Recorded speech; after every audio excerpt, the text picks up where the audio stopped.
Et dans l'actualité des idées aujourd'hui, le capital esthétique est-il sous-estimé en politique? Le physique serait-il la nouvelle valeur sûre des gouvernants? C'est assurément un impensé en politique, surtout au pays des Lumières. La beauté, comme la laideur, joue pourtant un rôle décisif dans la compétition. C'est ce que nous raconte notre invité dans un livre qui analyse cette nouvelle dimension du pouvoir. Après François Mitterrand, Le pouvoir et la plume, et les années Mao en France, le politiste François Ourmand, professeur à l'université d'Angers, publie Pouvoir et beauté, le tabou du physique en politique aux presses universitaires de France. Alors beauté institutionnalisée, beauté élective, beauté captée, façonnée, chamarrée, convoitée. On va passer en revue avec vous ces presque 50 nuances de beauté en politique. Bonjour François Ourmand. Bonjour. Merci à vous d'être avec nous. Quand on associe ces deux mots, pouvoir et beauté, on pense États-Unis, on pense Kennedy, et on ne s'y trompe pas, puisque c'est la photo que vous avez choisie en couverture de cet ouvrage, Réflexion autour de la place de l'apparence, du physique en politique aujourd'hui. C'est effectivement là-bas que le couple beauté-pouvoir est né, et qu'il est né de manière presque décomplexée, diriez-vous ? Oui, les États-Unis, avec le couple Kennedy, est devenu un couple iconique. Et d'ailleurs, je m'intéresse aussi dans cet ouvrage, non seulement, bien évidemment, au président, au candidat puis au président, mais aussi à son épouse, parce que les épouses jouent aussi un rôle dans la compétition politique, comme on le verra peut-être ultérieurement. Et évidemment, le poids de l'image aux États-Unis, dans ce pays qui est aussi celui des stars hollywoodiennes, se trouve valorisé. Edgar Morin, déjà dans les années 50, lorsqu'il publie l'un de ses premiers ouvrages, qui s'appelle Les stars, souligne bien la double nature de ces stars hollywoodiennes, à la fois mi-humaine, mi-divine, et ces Olympiens, comme il les caractérise, eh bien, cette catégorisation, il l'étend aussi aux acteurs politiques, et en particulier à Kennedy. En France, on va y venir, mais d'abord peut-être si on reste un mot, 2 secondes quand même sur les États-Unis. On pense tout de suite aussi à Donald Trump, après ça, qui n'est peut-être pas un bel homme au sens de nos critères esthétiques actuels, mais qui est assurément un président télégénique, avec un soin extrême apporté à son apparence, on l'a souvent dit, autour de sa chevelure. Il est établi que ce physique a compté dans son élection. Oui, parce qu'en fait, bien sûr, Trump ne correspond pas à l'image un peu stéréotypée que l'on peut se faire de la beauté, en tout cas vue de France. En même temps, il incarne une certaine image d'autorité, de virilité. Il a d'ailleurs surjoué peut-être enfin, je ne sais pas s'il la surjoue volontairement, en tout cas, il impose une image de virilité et d'agressivité même vis-à-vis de ses concurrents lors des primaires, on l'a bien vu, à travers la façon dont il a de violer leur territoire symbolique dans leur face-à-face à la télévision, à travers toutes ces déclarations sexistes à l'égard des femmes. On se souvient de la façon dont il traite Hillary Clinton, Hillary la véreuse, Kamala Harris, qui est considérée comme une folle, etc. Donc il y a tout un discours extrêmement virulent, sexiste, machiste à l'égard des femmes, et qui construit en même temps une forme de virilité mascarade qui est susceptible de séduire un certain nombre d'électeurs, et même d'électrices. Ouais, virulent, viriliste, sexiste, pour le coup, il arrivait à mélanger tout ça. Il condense en fait toutes ces caractéristiques. Pourquoi en France minore-t-on l'importance, encore aujourd'hui, de l'apparence? Parlez-vous de tabou? Alors, en politique en particulier, je pense qu'aujourd'hui, la question de l'apparence, elle s'est largement démocratisée dans la vie sociale et même dans la vie professionnelle. En politique, évidemment, c'est une forme de tabou, c'est une forme de refoulé, pourrait-on dire, parce que, évidemment, ça contrevient à l'idéal démocratique. L'idéal démocratique, il est fondé sur la discussion, sur la confrontation des idées, sur la pratique délibérative. Donc il y a un primat qui est donné évidemment au programme, au projet et à toute cette dimension procédurale démocratique. Valoriser l'apparence, c'est aussi mettre en évidence, c'est d'abord contrevenir évidemment à ces idéaux, et puis c'est se soucier de quelque chose qui peut paraître anecdotique, superficiel, futile, et là encore une préoccupation de soi, une prétention égotiste ou narcissique qui contrevient à l'éthique du désintéressement, à l'éthos sacrificiel qui est largement popularisé par les acteurs politiques et par les candidats lorsqu'ils se lancent dans une campagne, a fortiori dans une campagne présidentielle. Donc en fait, il y a un hiatus ici entre une représentation idéalisée de la politique, temple du verbe et temple de la confrontation des idées, et la politique dans dans sa dimension plus ordinaire qui relève de logiques de séduction. Et dans ces logiques de séduction, bien sûr, le corps joue un rôle tout à fait décisif. Alors c'est un tabou, c'est un refoulé, dites-vous, c'est presque aussi un déni. Des candidats comme des gouvernants sont pourtant aujourd'hui, ils sont tous en France aussi obligés de jouer le jeu tout en s'en défendant. On se souvient de Jack Lang qui aurait dit « la politique n'est pas un concours de beauté ». Fabius aurait repris ces mots, Sarkozy aussi, et ils ne sont pas les seuls. L'élection présidentielle comme un concours de beauté, comme une compétition médiatique, comme simplement une sorte d'événement qui ne concerne qu'une sorte d'élite nationale, et pas un projet politique. La présidentielle n'est pas un concours de beauté. Ouais. Ça, j'ai retrouvé. C'est Jean-Luc Mélenchon qui avait dit ça. Ouais. C'est surprenant quand même. Très surprenant. Si la primaire consiste à organiser un concours de beauté entre les uns et les autres avec un projet qui est le même pour chacun, je vais vous dire, ne faisons pas de primaire. Voilà, François Fillon, Laurent Ruquier citant Jean-Luc Mélenchon et Bruno Le Maire pour terminer.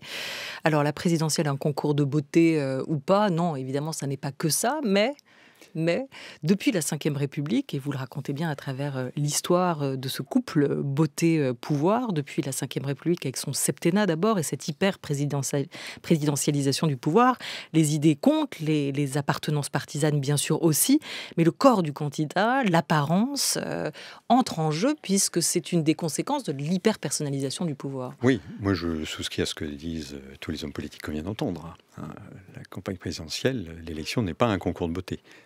Même si la variable esthétique peut intervenir, évidemment, dans cette compétition.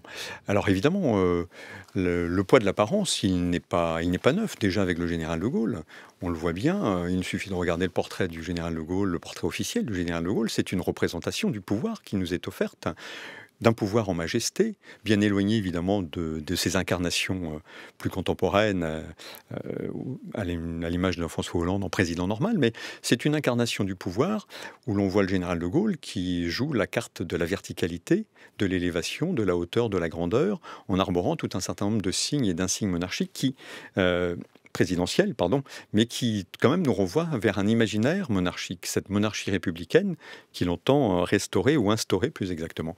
Alors évidemment, si on suit toute la galerie des portraits, on voit bien aussi l'inflexion qui s'opère au fil du temps et comment les corps des acteurs politiques et les corps des présidents, eux aussi, se sont ajustés aux nouvelles contraintes sociétales qui sont apparues. C'est-à-dire que de l'exigence de distance, de verticalité du pouvoir, on en revient à cette idée des Olympiens qu'évoquait Edgar Morin, eh bien, on est aujourd'hui, les hommes politiques, et les femmes politiques sont évidemment confrontées à une autre exigence tout aussi importante, qui est l'exigence de proximité.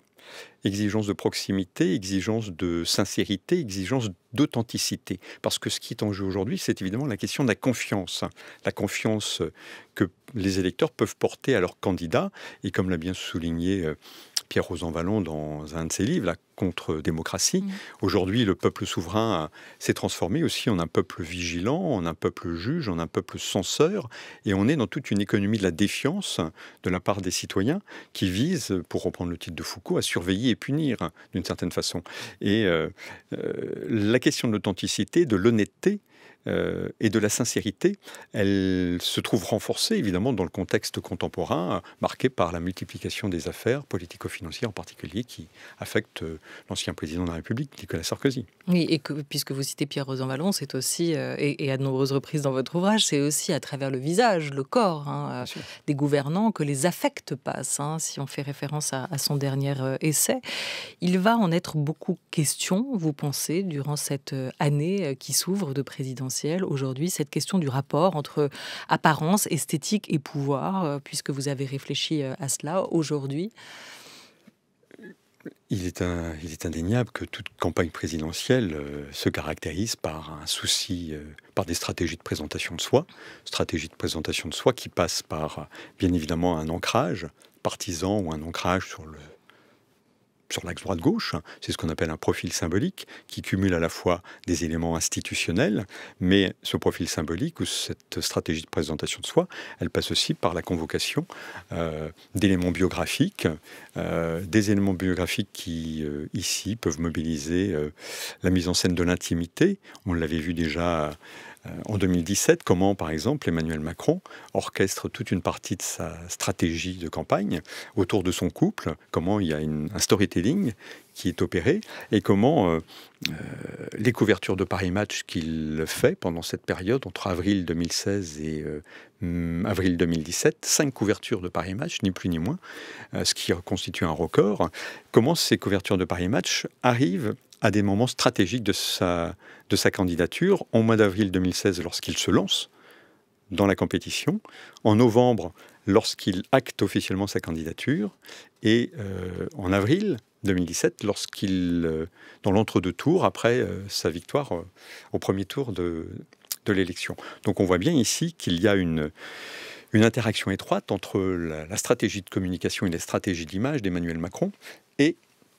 le timing électoral, de ce point de vue. Il y a une mobilisation des affects, hein. Vous l'évoquiez à travers aussi le corps des candidats ou des responsables politiques. L'homme politique est devenu un homo aestheticus, un entrepreneur esthétique désiré de plaire et de séduire.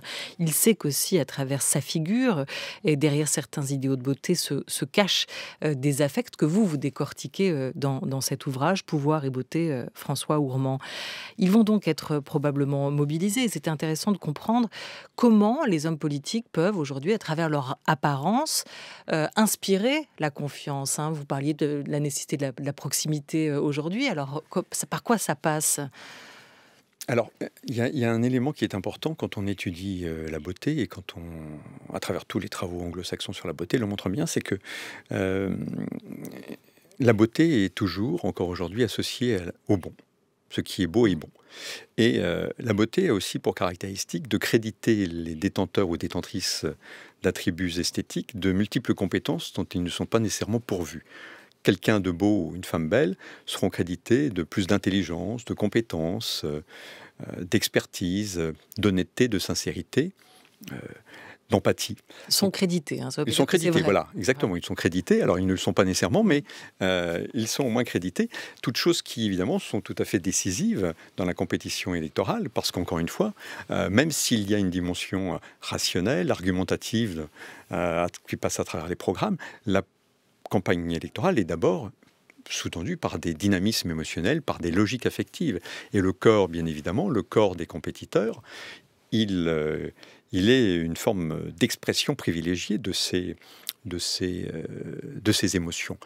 D'où la nécessité aussi pour ce corps d'être en adéquation avec le discours.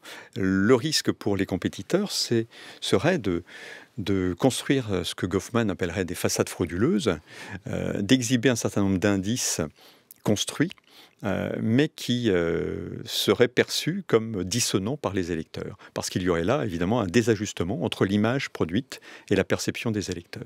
C'est intéressant parce que vous venez de dire une fois encore, beaucoup d'études anglo-saxonnes attestent du poids de la beauté dans le choix des électeurs, des études finlandaises aussi, qui ont été basées sur l'évaluation des photographies de candidats, confirment cette idée d'une influence de la beauté sur la victoire électorale avec certains différentiels, et notamment, ça c'est assez rigolo, l'étude montre qu'il y a une différence droite-gauche avec une beauté qui prime davantage à droite, qui est attendue en tout cas de la part des candidats de droite. Vous racontez aussi que les gens les plus beaux a priori réussissent mieux parce qu'ils sont souvent nimbés il y a cet effet halo dont ils sont nimbés, et ils paraissent aussi plus séduisants. Ce sont des valeurs positives ou considérées comme telles. Là encore, pas d'études en France sur ce sujet-là jusqu'ici. Alors, la recherche s'est moins penchée sur ces questions-là en sciences politiques ? Oui, en sciences politiques, il n'y a pas trop de travaux. Alors, il y a des ouvrages qui ont été réalisés dans d'autres domaines. Je pense par exemple aux travaux de Jean-François Amadieu,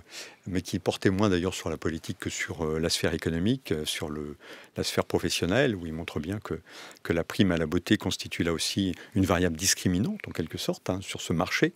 Et s'il y a une prime à la beauté sur le marché matrimonial, s'il y a une prime à la beauté sur le marché professionnel, pourquoi n'y en a-t-il pas une sur le marché politique ? Ça paraît assez logique, surtout que, évidemment, les acteurs et actrices politiques sont amenés à développer des stratégies d'image. Ils sont fortement aidé en cela avec tout un certain nombre de conseillers en communication, conseillers en images, et on en connaît un certain nombre. Alors vous refaites l'histoire aussi de ce couple pouvoir et beauté, avant même la 5e et l'hyper-présidentialisation en France du pouvoir. La beauté du prince est institutionnalisée, surtout sous Louis XIV, qui va achever de glorifier l'image du roi. Par la suite, donc, on va voir que ce couple-là va continuer à vivre de différentes manières, que cette autorité charismatique qui séduit est souvent mobilisée en politique. Et ça va être le cas aussi en 1981 avec François Mitterrand. Mitterrand, cette force tranquille qui détestait la télévision, paraît-il, qui va pourtant être conseillé par le publicitaire Jacques Séguéla, qui va lui mettre en place avec lui différentes stratégies pour se positionner face à la caméra. Ses pieds, ses mains, on l'écoute, Jacques Séguéla. Il était alors l'invité de la RTS, la télé suisse, et de son animateur phare de l'époque, depuis transfuge de la télé française, Darius Rochebin. À l'époque, il y avait une célèbre émission qui s'appelait Lecture pour tous en France, où il y avait une caméra vicieuse sous les pieds, où on voyait les jambes des politiques ou des écrivains qui flageolaient comme ça, et les mains de même. Vous entrez chez les gens, regardez-les dans les yeux, parlez-leur, envoyez vos mains, ayez la gestuelle, parce que 70% de la télévision, c'est le faciès. C'est donc un petit peu en avant derrière le sourire, le médiacharisme. 15% la gestuelle. Et les mots ne sont que 15%. Donc, ça ne vous empêche pas, Monsieur le Président, il y a des choses intelligentes, je vous fais confiance. Mais on n'en retiendra que quelque chose. Alors que l'on va épier votre moindre sourcil, votre moindre sourire, votre moindre jeu de doigts. Voilà, 1980, on est vraiment au début aussi de la télévision, en tout cas de la télévision comme média de masse dans ces années-là. Et les politiques ne peuvent plus en faire, j'ai perdu l'expression, aidez-moi, abstraction. En tout cas, ils doivent compter aussi avec leur image, même s'ils ne sont pas toujours très à l'aise avec. Je pense que Jacques Séguéla fait aussi référence un petit peu au face-à-face de 74 entre Mitterrand et Giscard, où en effet, les normes de filmage montraient le torse de François Mitterrand imperturbable, empreint de gravité et d'autorité, et ses jambes en revanche qui bougeaient et qui dénotaient une forme d'anxiété ou de nervosité. Et donc il y avait un effet de dissonance entre les deux, dans cette dissociation du corps mitterrandien, une dissonance qui a pu être préjudiciable au regard des téléspectateurs. Alors évidemment, c'est difficilement appréhendable parce que tout cela fonctionne d'un niveau plus ou moins inconscient chez les téléspectateurs. On n'est pas conscient, évidemment, du poids de la séduction de l'autre, de son apparence, mais d'où aussi la nécessité, comme le souligne en effet Jacques Séguéla, de travailler son image, et ce qu'ont fait évidemment de nombreux acteurs politiques. Après, à partir des années 80, les acteurs politiques ne se présentent plus à la télévision, sont des séances de média training, sont des opérations de relooking, d'ajustement du vestiaire aussi à la fonction. De ce point de vue, c'est tout à fait évident. Et Jacques Séguéla aurait pu rajouter, à propos de François Mitterrand, que François Mitterrand, bien sûr, premier secrétaire du Parti socialiste, n'avait pas hésité à se faire limer les incisives latérales pour offrir un sourire plus enjôleur face aux électeurs. Donc on voit bien qu'il peut y avoir un souci du détail extrêmement précis pour façonner, construire, travailler l'image des compétiteurs. Mais il devait arborer tout ça, justement, François Mitterrand, vous qui êtes l'auteur d'ailleurs, sans doute, François Mitterrand, le pouvoir et la plume, c'est tellement lui qui éloigné. Était l'incarnation du verbe à la française. Bien sûr. On voit bien qu'il y a, justement, le cas mitterrandien est assez intéressant parce que il est à l'articulation en quelque sorte de deux mondes, d'une posture lettrée qui n'a pas totalement disparu, qui est encore arborée assez facilement par les acteurs politiques à travers la multiplication des ouvrages qu'ils peuvent commettre. Donc il y a encore cette revendication d'une forme de symbolique lettrée parce qu'elle est gage de désintéressement, d'élévation et de filiation aussi avec le précédent gaulien. Mais François Mitterrand, il est aussi pétri par cette culture.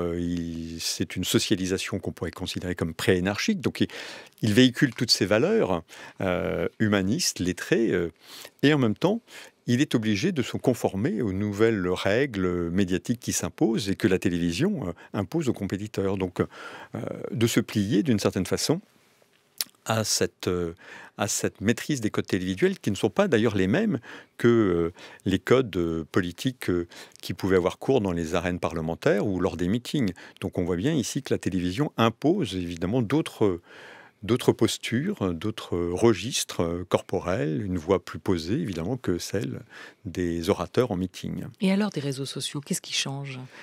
Alors, les réseaux sociaux ont évidemment modifié, là encore, substantiellement la forme de la communication politique. On l'a vu récemment avec Emmanuel Macron, dans son concours d'anecdotes avec McFly et Carlito. Deux youtubeurs. Voilà, donc assez prisés de la jeunesse. Donc là, il y a une façon évidemment pour Emmanuel Macron de cibler, sans vouloir être purement stratège, mais de cibler évidemment une frange électorale, les 18-30 ans en quelque sorte, qui aujourd'hui est beaucoup plus abstentionnistes, qui font partie, ces 18-30 ans, de ce qu'on appelle les intermittents du vote, qui peuvent se déplacer de façon assez aléatoire au gré des élections. Cibler une frange électorale, donc, qui peut jouer un rôle important lors de la prochaine élection. C'est aussi une façon pour lui d'imposer une image de modernité auprès de cet électorat aussi, comme pouvait le faire, comme l'a fait Justin Trudeau au Canada en apparaissant comme le roi des selfies. Le selfie, c'est à la fois un instrument de communication politique, mais c'est aussi une façon d'afficher une modernité technologique. Donc ça participe aussi de la construction de l'image des compétiteurs de ce point de vue. Et ils sont obligés d'en passer par là. L'historien Johan Chapoutot actait récemment à ce micro la fin des grands récits au profit d'une multitude de petits récits individuels, des récits du temps. Il parlait de tous ces nouveaux ismes, de cette fragmentation, de cette archépilisation des récits. Vous dites également que les micro-narrations individualisées se déploient au moment où se délitent les grands récits hypnotiques. Ça y contribue. Oui, parce qu'on voit bien que la fin des années 70, pour aller vite, le début des années 80, a marqué le désenchantement, une forme massive de désenchantement politique à l'égard du communisme, de ce qui avait pu structurer l'engagement, pas seulement des intellectuels d'ailleurs, mais aussi de nombreux militants, de nombreux citoyens. Et face à ce vide laissé, se déploient à la fois des micro-récits, c'est l'apparition de ce que d'aucuns ont appelé aussi la soft idéologie, la dimension caritative qui se substitue aux idéologies structurées. C'est la thématique des droits de l'homme qui surgit aussi dans le contexte intellectuel dans les années 80. Et ensuite, on voit aussi une mutation sur le plan politique, où les partis politiques, les entreprises politiques, comme Weber les qualifiait, laissent la place de plus en plus à des micro-entreprises. Les hommes politiques deviennent des auto-entrepreneurs. Regardez le panorama actuel. On n'a quasiment plus que des auto-entrepreneurs politiques qui ont réussi avec plus ou moins de succès. Emmanuel Macron constituant évidemment, de ce point de vue, l'exemple le plus achevé. Il débute sa carrière politique sans avoir le moindre mandat. Enfin, il se lance dans la compétition sans avoir jamais exercé le moindre mandat politique, sans avoir de parti politique derrière lui, sans avoir de logistique. Et il y a une association étroite entre le mouvement qu'il lance, En Marche, et sa propre personne, Emmanuel Macron, qui se retrouve dans les initiales. Regardez aujourd'hui, évidemment... Éric Zemmour n'est pas encore candidat, mais il pourrait le devenir. Dupont-Aignan, Mélenchon, qui a longtemps été quand même un membre du Parti socialiste, qui s'est autonomisé du parti pour faire cavalier seul, et puis ensuite structurer un mouvement autour de la France insoumise. Donc on voit ici toute une multiplicité d'entrepreneurs politiques, et qui atteste bien aussi d'une mutation du jeu politique et de la façon dont les journalistes aussi ont appréhendé la vie politique. Les travaux de sciences politiques, là, français, je pense par exemple aux travaux de Nicolas Cassiaf sur les pages politiques, ont bien montré qu'on est passé des années 70, les journalistes se focalisaient dans les années 70 sur les enjeux de la politique, c'est-à-dire sur les enjeux programmatiques, le programme commun, etc. Dans les années 80-90, ce sont davantage les jeux de la politique qui ont occupé l'intérêt, ou qui ont focalisé l'intérêt des journalistes, avec toutes les coulisses, les inimitiés, les traîtrises. Et moi, je dirais qu'aujourd'hui, des enjeux au jeu, on est passé au jeu JE de la politique, avec cette focalisation sur les personnes. Et regardez la façon dont les journalistes opèrent une lecture médiatique des corps. On l'a vu en 2012, on l'a vu en 2017, comment l'apparence des candidats, celle de François Hollande, par exemple, en 2012, a été largement scrutée, non seulement par la presse people, mais par tous les journalistes, y compris jusqu'au Monde. François Ourmand, auteur de Beauté et pouvoir, le tabou du physique en politique aux presses universitaires de France, est notre invité jusqu'à 13h30. Vous évoquiez justement cette mobilisation de l'apparence, choisie ou subie. Les politiques ont, semble-t-il, de plus en plus recours à l'image.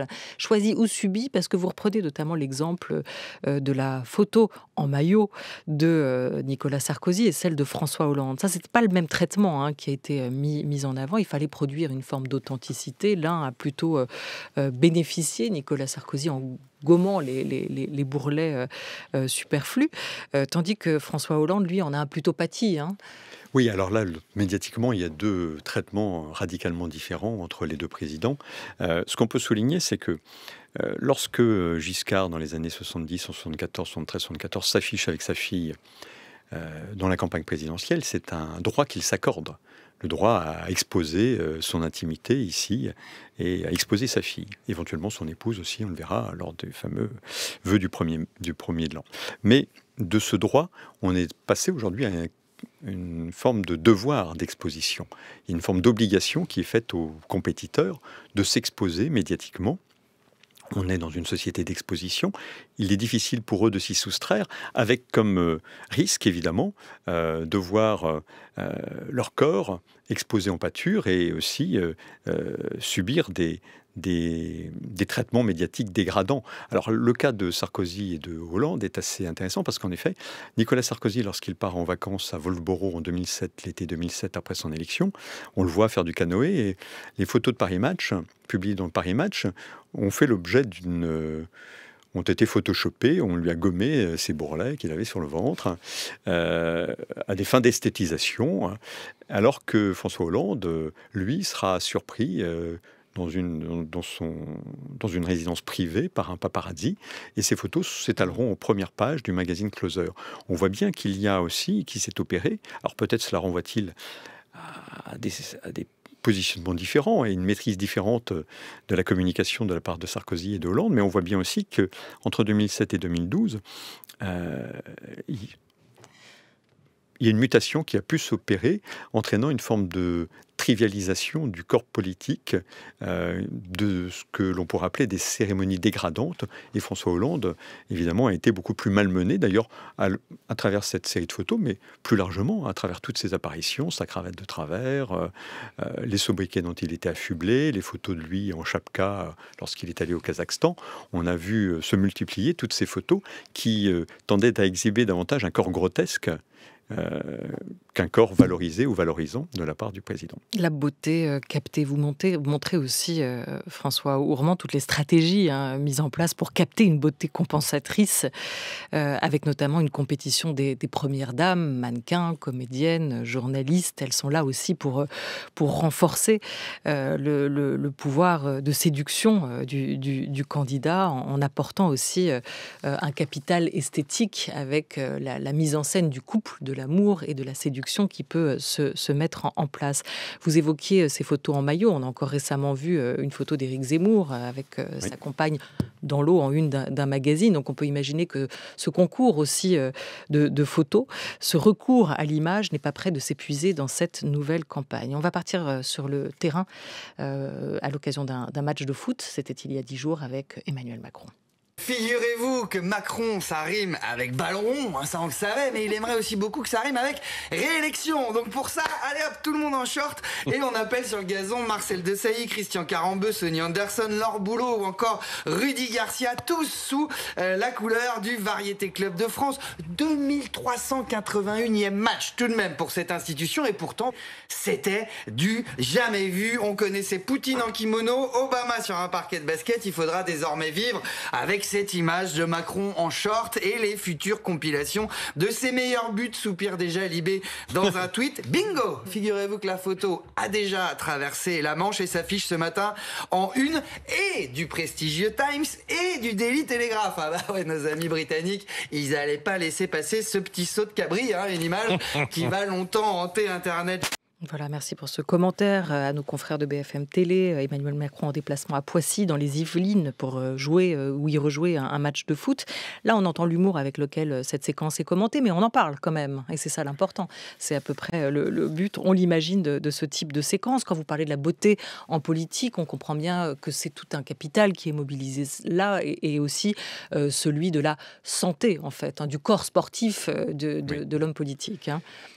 Oui, le corps sportif, en fait, c'est quelque chose qui est, en France, en tout cas, plus récent qu'aux États-Unis. Il y a une longue tradition sportive aux États-Unis. Les présidents américains se sont souvent mis en scène sur ce registre.